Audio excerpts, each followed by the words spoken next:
없었더니 그 빛나는 영광 나타나 온 세계 빛이었네. 영광 영광의 주, 영광 영광의 주, 밝은 그빛 내게 빛이었네. 영광 영광의 주, 영광 영광의 주, 이 세상의 빛은 오직 주 예수라.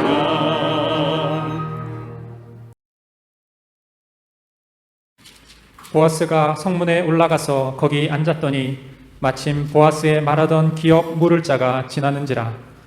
보아스가 그에게 이르되 아무여 이리로 와서 앉으라. 그가 와서 앉으매 보아스가 성읍 장로 10인을 청하여 가로되 당신들은 여기 앉으라. 그들이 앉으매 보아스가 그 기업 물을 자에게 이르되 모압 지방에서 돌아온 나오미가 우리 형제 엘리멜렉의 소유지를 관할하므로 내가 여기 앉은 자들과 내 백성의 장로들 앞에서 그것을 사라고 내게 고하여 알게 하려 하였노라. 내가 물으려면 물으려니와 내가 물으지 아니하려거든 내게 고하여 알게 하라. 내 다음은 나요. 그 외에는 물을 자가 없느니라. 그가 가로되 내가 물으리라. 보아스가 가로되 내가 나오미의 손에서 그 밭을 사는 날에 곧 죽은 자의 아내 모압 여인 룻에게서 사서 그 죽은 자의 기업을 그 이름으로 잊게 하여야 할지니라.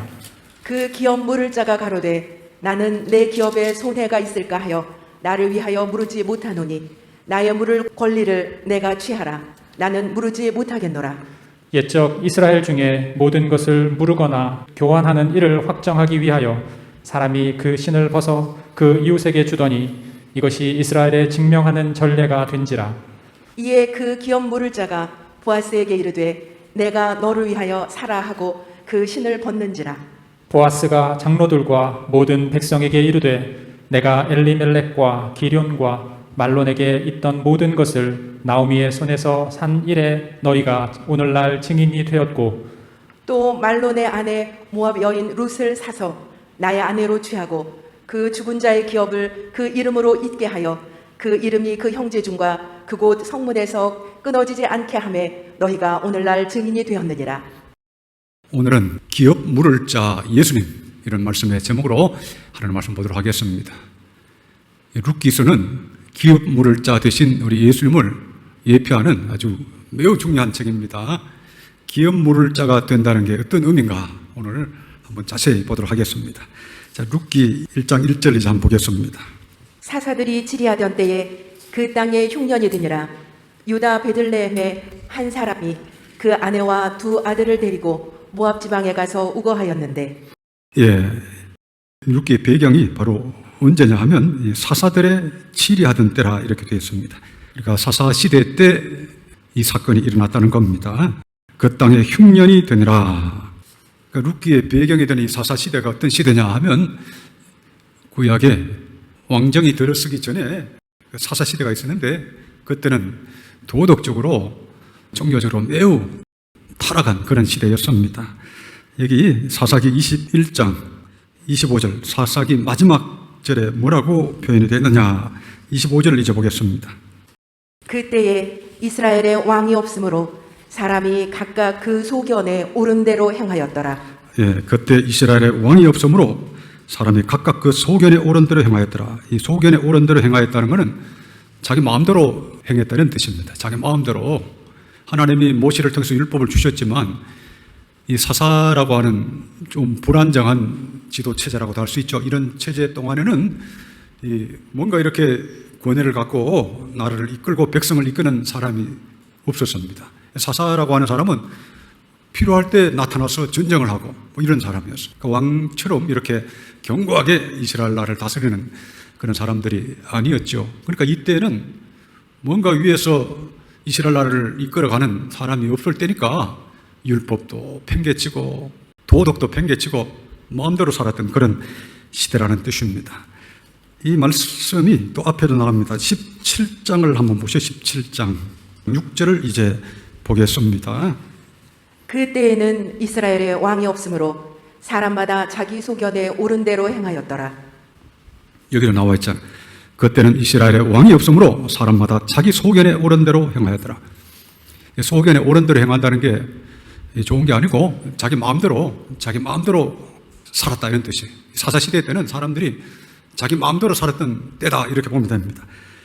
그 예가 바로 17장 1절에도 나오는데요. 1절부터 나오는데 이게 보시면 에브라임 산지에 미가라 이름하는 사람이 있더니 그 음에게 이르되 어머니께서 은 1,100을 잃어버리셨으므로 저주하시고 내 귀에도 말씀하셨더니 보소서 그 은이 내게 있나이다. 내가 그것을 취하였나이다. 어미가 가로되 내 아들이 여호와께 복받기를 원하노라 하니라. 3절 보겠습니다. 미가가 은 1,100을 그 어미에게 도로 주매 어미가 가로되 내가 내 아들을 위하여 한 신상을 새기며 한 신상을 부어 만들 차로 내 손에서 이 은을 여호와께 거룩히 드리노라. 그러므로 내가 이제 이 은을 내게 도로 돌리리라. 예. 그러니까 지금 무슨 일이냐면 이 미가라고 하는 사람이 어머니의 돈을 훔쳐가 봅니다. 그러니까 어머니가 누가 훔쳐갔지 하면서 저주를 한 거죠. 누가 훔쳐간 놈, 그놈 저주받아라. 이러니까 이걸 듣고는 미가가 움찔해서 이제 자수를 한 겁니다. 그러니까 이 어미가 내 아들이 여호와께 복받기를 원하노라 칭찬하면서 뭘 하느냐 하면 신상을 하나 만들어 주겠다 이렇게 된 겁니다. 자, 4절 또 이제 보겠습니다. 미가가 그 은을 어미에게 도로 주었으므로 어미가 그 은 200을 취하여 은장색에게 주어 한 신상을 새기며 한 신상을 부어 만들었더니 그 신상이 미가의 집에 있더라. 율법에 의하면 우상을 만들지 말라, 우상 숭배하지 말라는 게 10계명에 아주 강하게 하나님께 말씀하셨음에도 불구하고 이 사람들은 그냥 취미 삼아 신상을 하나 만들어서 아들한테 주는 거예요. 선물로 주는 게 신상입니다. 자, 5절 이제 또 보겠습니다. 이 사람 미가에게 신당이 있으므로 또 에봇과 드라빔을 만들고 한 아들을 세워 제사장을 삼았더라. 예, 신당도 하나 갖고 있으면서 한 아들을 세워 제사장을 삼았더라. 제사장은 아무나 되는 게 아니잖아요. 레위 지파, 아론의 후손 중에서 제사장이 되는데 아무나 이 제사장을 삼는 겁니다. 그러니까 이때는 뭐 선물로 신상 하나 만들어주고 도둑질한 놈한테 신상 하나 만들어주고 또 제사장도 한 명 만들어서 그냥 너 제사장 해라 뭐 이렇게 하는 거예요. 뭐 중세 때 성직 매매가 심각해서 종교개혁의 발단이 됐었죠. 지금도 비슷합니다. 신학교가 차고 넘치고 거듭나지 않은 자들이 그냥 신학교를 가고 이게 하나의 유행이 되어버렸는데 이때가 그랬던 거예요. 이때가. 그러니까 너 제사장 해라. 그러니까 이 사람들은 그냥 하나님에 대한 경외심도 없고 율법에 대한 순종하는 마음도 없고 그냥 자기들 마음대로 하나님 섬기기를 그냥 아주 그냥 아무렇게나 이렇게 했던 겁니다. 그래서 6절의 말씀이 있습니다. 6절 한번 보겠습니다. 그때에는 이스라엘의 왕이 없으므로 사람마다 자기 소견에 옳은 대로 행하였더라. 예, 알겠죠? 이스라엘의 왕이 없으므로 사람마다 자기 소견에 옳은 대로 행하였더라. 그냥 신상을 하나 만들까 하면 만들고 제사장 하나 세울까 하면 제사장 세우고 이게 종교적으로 타락한 상태를 잘 보여줍니다. 그러니까 종교적으로 타락하면 얼마나 허망해지느냐. 불과 얼마 전만 해도 이스라엘 백성들이 대단한 민족 아닙니까? 그런데 이 사사시대에 와가지고 이토록 종교적으로 타락하게 됐습니다. 그리고 종교적으로 타락했을 뿐 아니라 19장에 보면 19장 1절을 이제 한번 보겠습니다. 이스라엘의 왕이 없을 그때에 에브라임 산지 구석에 우거하는 어떤 레위 사람이 유다 베들레헴에서 첩을 취하였더니 예, 어떤 레위 사람이 첩을 취했는데 이 첩 때문에 이스라엘 나라에 엄청난 동족 상잔의 전쟁이 일어납니다. 이게 마지막 21장까지 그 내용이 나옵니다. 이 레위 사람이 첩을 데리고 기부하라고 하는 곳에 갔는데 하룻밤을 유숙하러 갔는데 그 밤에 그 기부하에 사는 불량배들이 집에 쳐들어와가지고 이 첩을 그냥 완전히 집단적으로 성폭행을 합니다. 그러니까 자고 나서 보니까 자기 첩이 죽어 있는 거예요. 그러니까 이 레인이 분노가 일어났겠죠. 그러니까 이 첩의 몸을 12조각을 냅니다. 이렇게 12조각을 내가지고 이걸 12지파에게 보냅니다. 그러니까 이 얼마나 끔찍한 일입니까?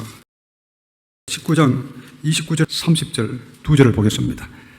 그 집에 이르러서는 칼을 취하여 첩의 시체를 붙들어 그 마디를 찍어 12덩이에 나누고 그것을 이스라엘 사방에 두루 보내매 그것을 보는 자가 다 가로되 이스라엘 자손이 애굽 땅에서 나온 날부터 오늘날까지 이런 일은 행치도 아니하였고 보지도 못하였도다 생각하고 상의한 후에 말하자 하니라.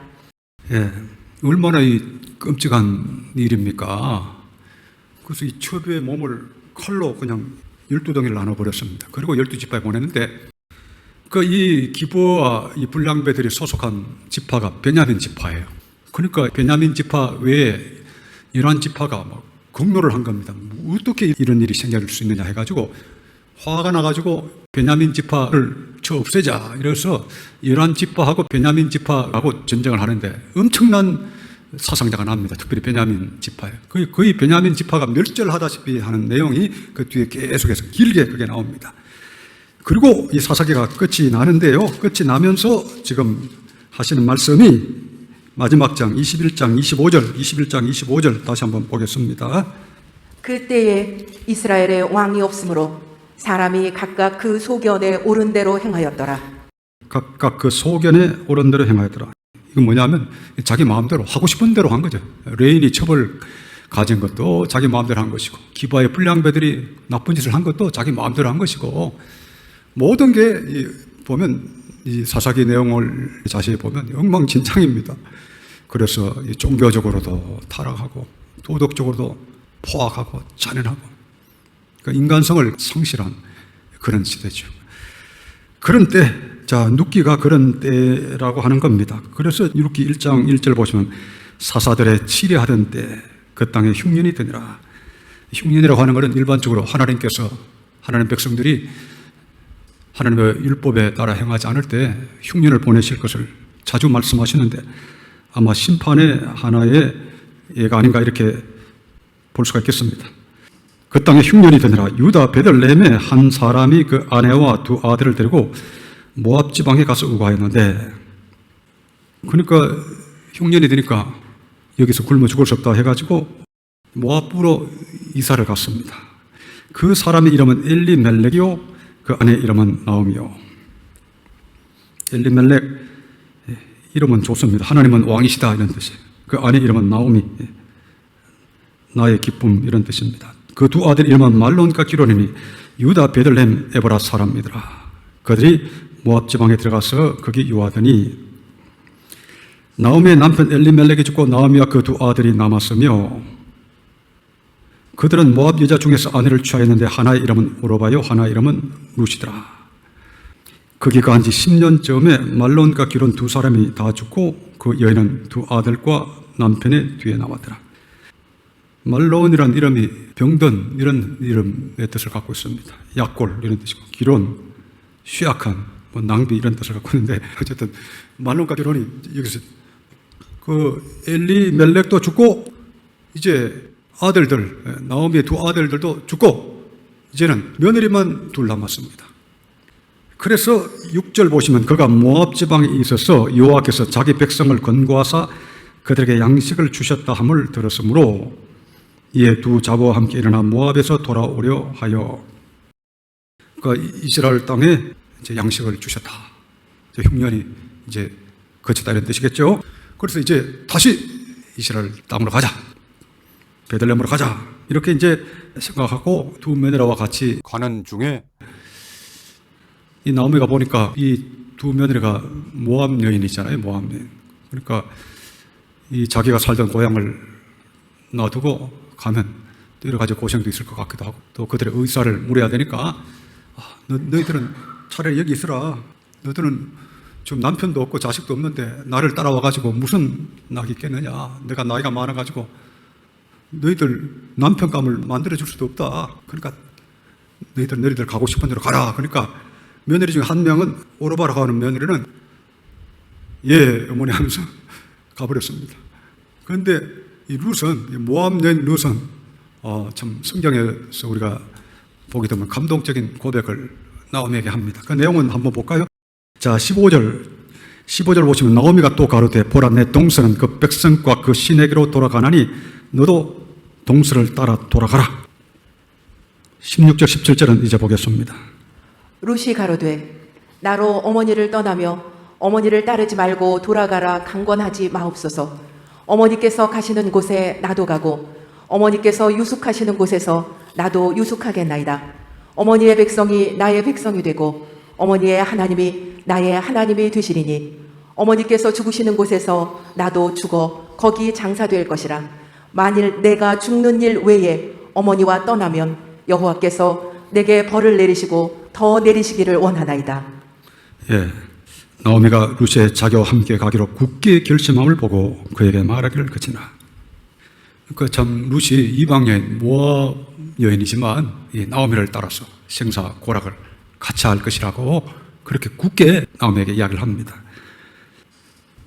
이번 달에 가정의 달인데요, 효심의 본복이라 이렇게 보여줘서 보기 드문 아주 대단한 효심을 우리가 보고 있습니다. 그리고 이것은 또 어떻게 보면 우리 신약시대 우리 그리스도를 따르는 우리 성도들의 마음, 일편단심으로 우리가 주님을 따라야 될 것을 우리 주님 말씀하시는데 바로 그런 제자들의 마음의 본복이라 이렇게 볼 수가 있겠습니다. 여기 보면 룻이 가로되 나로 어머니를 떠나며 어머니를 따르지 말고 돌아가라 강권하지 마옵소서. 어머니께서 가시는 곳에 나도 가고, 예수님도 예수님을 따르는 자들에게 그랬잖아요. 따르고 싶으냐? 나를 따르면 자기 목숨까지 미워하지 않으면 나를 쫓을 수 없다. 뭐 기타 등등 말씀하시니까 많은 사람들이 근심하면서 돌아갔다고 그랬습니다. 어떤 사람의 마음을 확인하기 위해서 예수님께서도 이렇게 주님을 따를 때 어떤 대가가 따르고 어려움이 있는지 이렇게 말씀하시기도 했는데, 이 나오미가 비슷한 그런 경우죠. 여러 가지로 이제 오지 마라. 그래도 지금 이 룻은 이렇게 이야기하고 있는 겁니다. 돌아가라 강권하지 마옵소서. 어머니께서 가시는 곳에 나도 가고 어머니께서 유숙하시는 곳에서 나도 유숙하겠나이다. 어머니의 백성이 나의 백성이 되고 어머니의 하나님이 나의 하나님이 되시느니. 그러니까 결국은 이 룻이 나오미를 따른 것은 그냥 나오미만 본 게 아니죠. 나오미가 워낙 룻에게 잘해 주었을 것을 추측합니다만은 이 룻은 나오미의 하나님, 여호와 하나님에 대한 그런 신앙을 가지게 되었다, 이렇게 우리가 볼 수 있습니다. 어머니의 하나님이 나의 하나님이 되시니. 모압은 이제 흉악한 우상들을 많이 섬겼습니다. 그러나 이 룻은 자기 고향과 친척도 버리고 자기 민족이 동족들이 섬기던 이방 신도 버리고 이제는 여호와 하나님을 섬기기로 이제 결심한 겁니다. 그래서 어머니의 백성이 나의 백성이 되고 어머니의 하나님이 나의 하나님이 되시니. 결국은 룻이 뒤에 결론에 나옵니다만은 메시아 예수님의 조상이 됩니다. 그래서 다윗의 정조 할머니가 됩니다. 이 룻이.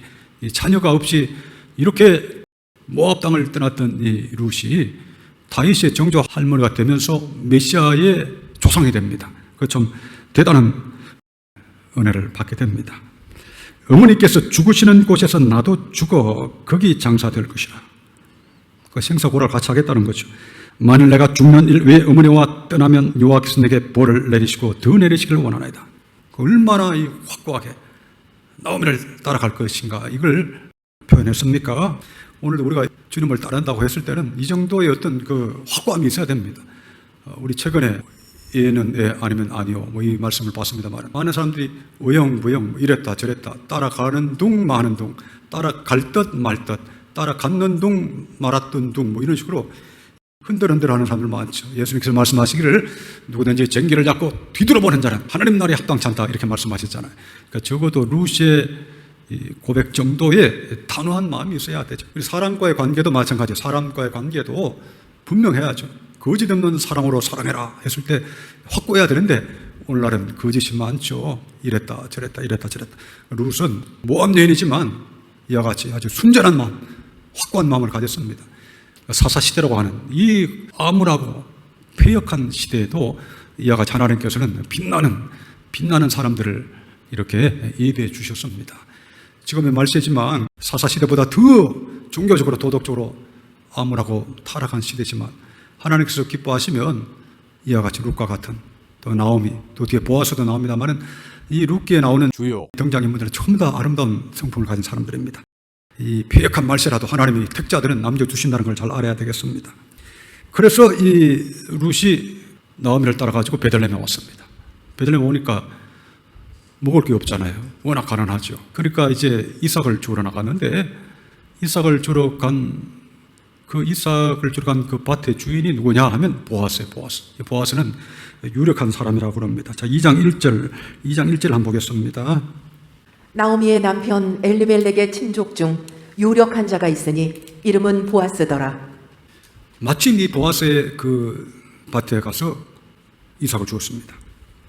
그래서 저녁에 집에 가서 나오미한테 이제 룻이 보고를 합니다. 내가 오늘 밭에 가서 이삭을 주었는데 그 사람은 이 보아스라고 하는 사람입니다. 이렇게 이야기를 합니다. 자, 룻기 2장 19절 20절을 한번 보겠습니다. 시모가 그에게 이르되 오늘 어디서 주었느냐 어디서 일을 하였느냐 너를 돌아본 자에게 복이 있기를 원하노라. 룻이 누구에게서 일한 것을 시모에게 알게 하여 가로되 오늘 일하게 한 사람의 이름은 보아스니이다. 나오미가 자보에게 이르되 여호와의 복이 그에게 있기를 원하노라. 그가 생존한 자와 사망한 자에게 은혜 베풀기를 그치지 아니하도다. 나오미가 또 그에게 이르되 그 사람은 우리의 근족이니 우리 기업을 물을 자 중 하나이니라. 예. 여기 보면 20절 보시면 나오미가 자보에게 이르되 여호와의 복이 그에게 있기를 원하노라. 그가 생존한 자와 사망하는 자에게 은혜 베풀기를 그치지 아니하도다. 사망한 자라고는 자기 남편 또 자기 아들들이라고 할 수 있겠죠. 은혜 베풀기를 그치지 아니하도다. 이 보아스가 룻을 아주 잘 이렇게 대해줬습니다. 낮에 그 이야기를 하는 겁니다. 나오미가 또 그에게 이르되 그 사람은 우리의 근족이니 가까운 친척이란 거죠. 근족이니 우리 기업을 물을 자 중 하나이니라. 우리 기업을 물을 자 중 하나이니라. 여기 기업을 물을 자라는 말이 나옵니다. 이 고엘, 히브리어는 고엘인데요. 구약성경 레위기 25장에 보면 어떤 사람이 자기 토지나 기업이 팔렸으면 가까운 사람이 그걸 되사서 도로 찾아줘야 되는 그런 의무를 하나님께서 말씀을 해주셨습니다. 바로 그 이야기인데요. 자, 한번 찾아봅시다. 레위기 25장을 봅시다. 레위기 25장 23절 25절 보도하시겠습니다. 토지를 영영히 팔지 말 것은 토지는 다 내 것임이라. 너희는 나그네요 우고하는 자로서 나와 함께 있느니라. 너희 기업의 온 땅에서 그 토지 무르기를 허락할지니 만일 너희 형제가 가난하여 그 기업 얼마를 팔았으면 그 근족이 와서 동족에 판 것을 물을 것이요. 예, 여기 나와 있죠. 24절 보시면 너희 기업의 온 땅에서 그 토지 무르기를 허락할지니, 토지를 무르기, 이걸 히브리어로는 동사로는 가을이라고 해요. 가을, 무른다. 가을이란 뜻이 되찾다, 다시 사다, 속량하다, 구속하다. 영어로는 redeem, 그런 뜻입니다. 그래서 나 대신에 다른 사람이 값을 지불해서 되찾는 걸 무른다고 그런 거예요. 무른다, 되찾는다, 그런 뜻입니다. 그래서 너희 기업의 온 땅에서 토지 무르기를 허락할지니 만일 너희 형제가 가난하여 그 기업 얼마를 팔았으면, 그 기업이라고 하는 특별히 토지를 말하죠. 토지를 팔았으면 그 근족이 와서 동족에 판 것을 물을 것이요. 그 가까운 친척이 그것을 되찾아줘야 된다는 겁니다. 바로 이것이 고엘 제도입니다. 고엘 제도. 율법에서 그걸 명령을 하신 거예요. 자, 47절, 레위기 25장 47절에도 나옵니다. 47절, 49절까지 보겠습니다. 너희 중에 우거하는 이방인은 부요하게 되고 그 곁에 사는 너희 동족은 비난하게 되므로 너희 중에 우거하는 그 이방인에게나 그 족속에게 몸이 팔렸으면 팔린 후에 그를 속량할 수 있나니 그 형제 중 하나가 속하거나 삼촌이나 사촌이 속하거나 그 근족 중 누구든지 속할 것이요 그가 부요하게 되면 스스로 속하되. 예, 여기 나와 있잖아요. 예. 너희 동족은 비난하게 되므로 너희 중에 우거하는 이방인에게나 그 족속의 몸이 팔렸으면 팔린 후에 그를 속량할 수 있나니, 같은 말, 같은 동사입니다. 물은다는 말과 그를 속량할 수 있나니 그 형제 중 하나가 속하거나 삼촌이나 사촌이 속하거나 그 근족 중 누구든지 속할 것이다. 이게 고엘 제도. 기업을 물을 자, 이거는 고엘이라고 그러고 동사로는 가알입니다. 가알. 그래서 이 토지도 근족이 이것을 되찾아줘야 됩니다. 되찾아주고 몸이 팔렸어도 이걸 되찾아줘야 됩니다. 그래서 보아스가 지금 이 엘리멜렉에 가까운 친척의 근족이기 때문에 이제 보아스가 이 룻 나오미의 기업을 물을 짜죠. 바로 그 이야기입니다. 다시 룻기서 2장을 보겠습니다. 룻기 2장 20절 보시면 나오미가 또 그에게 이르되 그 사람은 우리의 근족이니 우리 기업을 물을 자 중 하나이니라. 이걸 이제 가르쳐 준 거예요. 그리고는 이제 어떻게 하냐면 그 후에 나오미가 룻에게 지시를 합니다. 밤에 타작 마당에 가서 보아스가 누운 곳에 너도 그 발치에 가만히 누워 있으라 이렇게 이야기합니다. 그래서 이 밤중에 그렇게 누워 있으니까 이 보아스가 깜짝 놀랍니다. 이거 웬 여자가 여기 있느냐 보니까 룻이에요. 자, 그래서 9절을 이제 보겠습니다. 가로되 내가 누구뇨 대답하되 나는 당신의 시녀 루시오니 당신의 옷자락으로 시녀를 덮으소서. 당신은 우리 기업을 물을 자가 됨이니이다. 예, 룻이 보아스에게 그 이야기를 하는 겁니다. 당신은 우리의 기업을 물을 짭니다. 그런 의무가 있습니다. 이런 통보를 하는 거죠. 그냥 이 룻이 무작정 보아스에게 어떻게 보면 막 요구하는 게 아니고 당신은 우리의 기업을 물은 자니까 이것을 책임을 져야 된다. 하나님의 율법에 따라서 당신은 우리의 기업을 물으는 사람이 되어야 된다. 이렇게 이제 이야기를 해주니까 10절 보시면 가로되 내 딸아 여호와께서 내게 복 주시기를 원하노라. 내가 빈부를 물러나고 연소한 자를 쫓지 아니하였으니 너의 베푼 인애가 처음보다 나중에 더하도다. 내 딸아 두려워 말라. 내가 네 말대로 내게 다 행하리라. 내가 현숙한 여자인 줄 나의 성읍 백성이 다 아느니라. 그러니까 룻이 그렇게 보아스의 숙소에 온 것이 그렇게 인간적인 어떤 나쁜 생각으로 온 것이 아니고 이런 율법에 따라 행했다는 걸 알고 이야기해 주는 겁니다. 현숙한 여자인 줄 나의 성읍 백성이 다 아느니라. 이 모압의 여인 이 룻이 아주 현숙한 여인인 것이 아마 다 알려진가 봅니다. 12절 보시면 참으로 나는 내 기업을 물을 자나 물을 자가 나보다 더 가까운 친족이 있다. 그러니까 먼저 그 사람한테 한번 물어보고 그 사람이 그 책임을 지겠다 하면 질 것이고 아니면 내가 너를 책임져 주겠다. 이렇게 이야기를 합니다. 자, 그래서 오늘 본문 말씀 4장 1절에 이제 등장하는 겁니다. 여기 보시면 보아스가 성문에 올라가서 거기 앉았더니 마침 보아스의 말하던 기업 물을 자가 지나는지라. 보아스가 그에게 이르되 아무여 이리로 와서 앉으라. 그가 와서 앉으매 보아스가 성읍장로 10인을 청하여 가로되 당신들은 여기 앉으라. 그들이 앉으매 성읍장로 10인을 모았습니다. 일종의 법정을 좀 연 셈입니다. 그래서 이제 장로들 10명이 앉은 자리에서 보아스가 묻습니다. 3절 보시면 보아스가 그 기업 물을 자에게 이르되 모압 지방에서 돌아온 나오미가 우리 형제 엘리멜렉의 소유지를 관할하므로 내가 여기 앉은 자들과 내 백성의 장로들 앞에서 그것을 사라고 내게 고하여 알게 하려 하였노라. 내가 물으려면 물으려니와 내가 물으지 아니하려거든 내게 고하여 알게 하라. 내 다음은 나요 그 외에는 물을 자가 없느니라. 그가 가로되 내가 물으리라. 기업을 물으라. 그러니까 처음에는 내가 그렇게 하겠다 이렇게 이야기합니다. 그때 5절에 보시면 보아스가 가로되 내가 나오미의 손에서 그 밭을 사는 날에 곧 죽은 자의 아내 모압 여인 룻에게서 사서 그 죽은 자의 기업을 그 이름으로 있게 하여 할지라. 그러니까 6절 이제 보겠습니다. 그 기업 물을 자가 가로되 나는 내 기업에 손해가 있을까 하여 나를 위하여 물으지 못하노니 나의 물을 권리를 내가 취하라. 나는 물으지 못하겠노라. 그러니까 지금 이 보아스가 그 사람한테 이야기한 것은 기업을 물으는 일을 할 때 그걸로 끝난 게 아니고 지금 그 기업의 주인이었던 그 엘리멜렉도 죽고 또 말론도 죽고 기론도 죽고 다 죽고 이제 며느리밖에 없는데 그 며느리도 한 명은 가버리고 좀 룻밖에 남아있지 않다. 그러니까 룻에게 그 계대의 결혼이라 그럽니다. 룻을 받아들여서 결혼해서 그 엘리멜렉과 이 말론의 이름으로 그 대를 잇게 해야 될 것이다.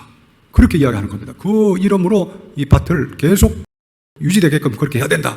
그렇게 이제 이야기를 하니까 이 사람이 내가 그렇게는 못하겠네. 내 이름도 빼앗기고 땅도 그 소유로 가버리고 나는 못하겠다. 이렇게 뒤로 빠지는 겁니다. 이때 보아스가 그러면 내가 모든 것을 맡겠다. 이렇게 하는 이야기가 그 뒤에 나옵니다. 자, 신명기 25장을 한번 봅시다. 신명기 25장 5절, 6절 두 절을 교독하시겠습니다.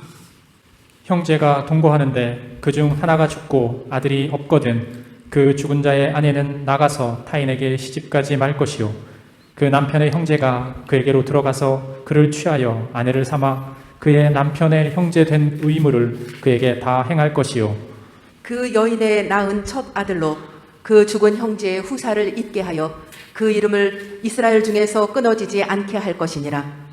예, 이걸 계대 결혼이라고 합니다. 대를 잇는 결혼.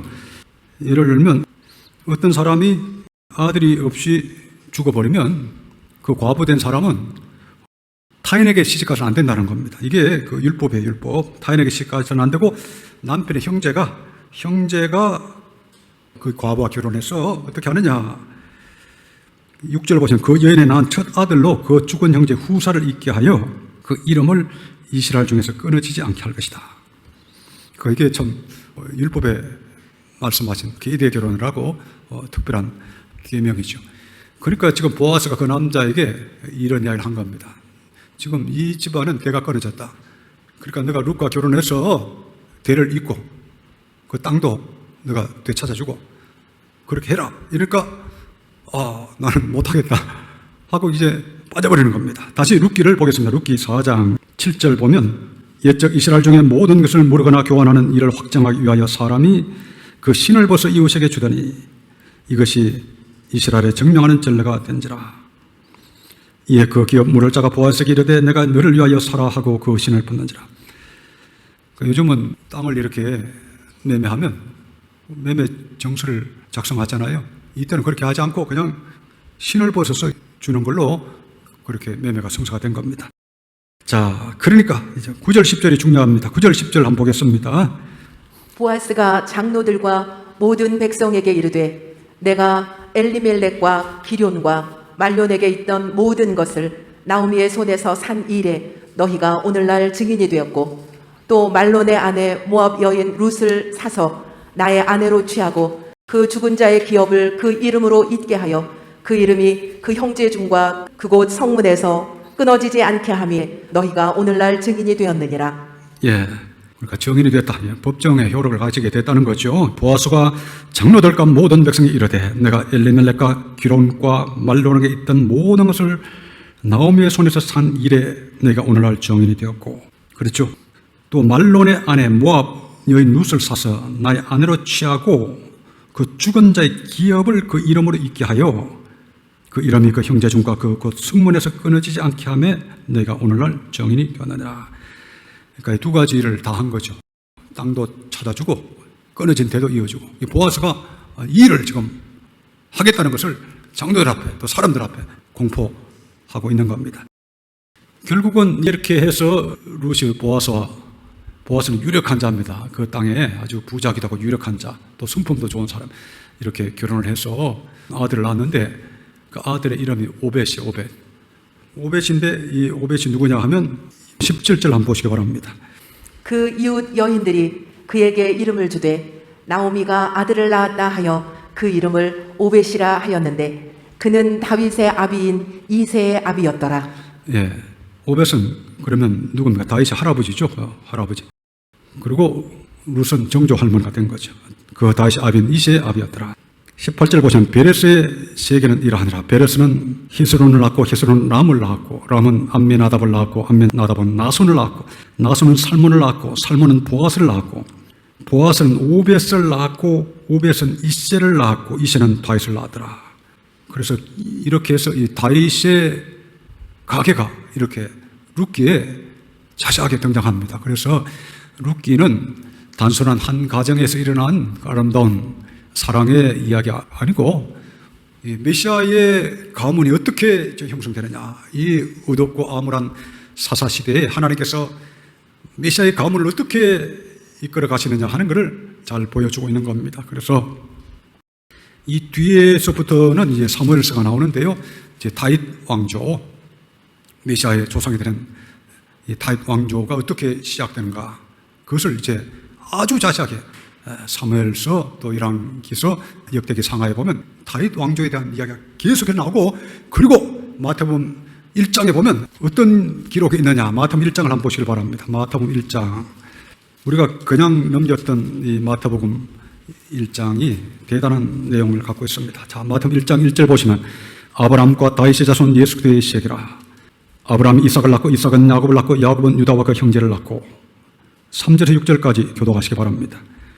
유다는 다말에게서 베레스와 세라를 낳고 베레스는 헤스론을 낳고 헤스론은 람을 낳고 람은 아미나답을 낳고 아미나답은 나손을 낳고 나손은 살몬을 낳고 살몬은 라합에게서 보아스를 낳고 보아스는 룻에게서 오벳을 낳고 오벳은 이새를 낳고 이새는 다윗 왕을 낳으니라. 다윗은 우리아의 아내에게서 솔로몬을 낳고 예, 여기 보면 5절 보시면 보아스는 룻에게서 오벳을 낳고 오벳은 이새를 낳고 이새는 다윗 왕을 낳으니라. 그러니까 이 지금 구약의 룻기라고 하는 게 작은 내용이 아닙니다. 결국은 이 룻을 통해서 보아스의 후손을 통해서 다윗의 후손으로 약속된 메시아가 이 세상에 오신다는 것을 이 큰 역사의 장대한 구속사의 역사의 판도라는 말을 이렇게 주신 거예요. 룻기가 없다면 어떻게 다윗 왕조가 시작됐는지 이걸 잘 알기가 힘들 겁니다. 그리고 이 지금 룻기의 배경은 다 베들레헴이에요. 베들레헴. 엘리멜렉도 베들레헴 사람이고 보아스도 베들레헴 사람이고 미가서에 보면 베들레헴 에브라다야 너는 골이 작을지라도 이스라엘 다스릴 자가 너에게서 날 것이다. 이 미가서에 나오는 말씀이죠. 미가서 5장 2절, 미가서 5장 2절 한번 찾아봅시다. 찾아서 한번 읽어보시기 바랍니다. 베들레헴 에브라다야 너는 유다 족속 중에 작을지라도 이스라엘을 다스릴 자가 내게로 나올 것이라. 그의 근본은 상고의 태초이니라. 예, 이 베들레헴 에브라다야. 에브라다라고 그러면 베들레헴의 옛 이름입니다. 다른 이름. 에브라스는 곧 베들레헴이다. 창세기 48장 7절, 35장 19절 나오는데 베들레헴 에브라다야. 너는 유다 족속 중에서 작을지라도 이스라엘 다스릴 자가 내게 나올 것이라. 그의 근본은 상고의 태초에 아니라. 베들레헴에서 메시아가 나올 것인데 이 다윗이 베들레헴 사람입니다. 그래서 이 룻기가 기록된 배경도 아주 참 완벽하죠. 완벽합니다. 오늘 시간이 없어서 자세히 보지를 못하겠는데요. 우리 예수님이 기업물을 짜다. 빼앗긴 기업을 찾아준다는 거죠. 속량한다. 이 물은다는 말이 구약에서도 보면 속량한다 이렇게 되어 있습니다. 우리 예수님은 죄에 팔리고 마귀에 팔린 마귀에 노예되었던 우리를 속량하시려고 십자가에서 자신의 피를 흘리셔서 우리를 구출해내셨다고 되어 있습니다. 그건 봅시다. 고린도전서 6장을 봅시다. 고린도전서 6장 20절 이제 한번 보겠습니다. 값으로 산 것이 되었으니 그런즉 너희 몸으로 하나님께 영광을 돌리라. 예, 너희는 값으로 산 것이 되었으니 너희 몸으로 하나님께 영광을 돌리라. 예수님의 피값으로 우리를 사셨다. 그러니까 이 물은다는 거 그것이 값을 주고 다시 되찾는다 그런 뜻이라고 그랬죠. 그것이 가알이라 그랬습니다. 값을 주고 빼앗겼던 땅도 되찾고 또 종되었던 몸도 되찾아주는데 예수님이 자신의 피값으로 우리를 속량해 주신 겁니다. 그래서 신약에는 이 속량이라는 단어가 계속 나오는데요. 자, 디모데전서 2장을 보겠습니다. 디모데전서 2장 5절 6절 보겠습니다. 하나님은 한 분이시요 또 하나님과 사람 사이의 중보도 한 분이시니 곧 사람이신 그리스도 예수라. 그가 모든 사람을 위하여 자기를 속전으로 주셨으니 기약이 이르면 증거할 것이라. 예, 여기 보면 그가 모든 사람을 위하여 자기를 속전으로 주셨으니, 그러니까 예수님은 자기 자신의 몸을 속전으로 주셨다. 속전으로 몸값으로 주셨다는 거죠. 속전으로 주셨다. 예수님은 자기 자신의 몸과 피를 속전으로 주셔서 우리를 속량해 주셨다. 그래서 신약에 속량이라는 이야기가 많이 나옵니다. 유명한 속량에 대한 말씀 이제 보겠습니다. 로마서 3장 23절 24절을 이제 보겠습니다. 모든 사람이 죄를 범하였음에 하나님의 영광에 이르지 못하더니 그리스도 예수 안에 있는 구속으로 말미암아 하나님의 은혜로 값없이 의롭다 하심을 얻은 자 되었느니라. 예, 모든 사람이 죄를 범하였으며 하나님의 영광에 이르지 못하더니 그리스도 예수 안에 있는 구속으로 말미암아. 이걸 개정개혁에서는 속량이라고 번역했죠. 구속, 속량 같은 뜻입니다. 그리스도 예수 안에 있는 속량으로 말미암아 하나님의 은혜로 값없이 의롭다 하심을 얻은 자 되느라. 예수님께서 우리를 속량하셨죠. 죄에서 속량하시고 마귀에 포로된 데서 속량하시는데 자신의 피로, 자신의 몸으로 값을 지불하셔서 우리를 죄악에서, 사망에서, 마귀의 포로에서 속량해 주신 겁니다. 그래서 그리스도 예수 안에 있는 속량으로 말미암아 하나님의 은혜로 값없이 의롭다 하심을 얻은 자 되느라. 예수님께서 십자가에서 속량의 피, 대속의 피를 흘리신 것을 확실히 믿으면 그 사람은 값없이 의롭다함을 받습니다. 이것이 칭의의 말씀입니다. 오늘 이 아침에 이런 은혜가 여러분들이 있으시기를 축원합니다.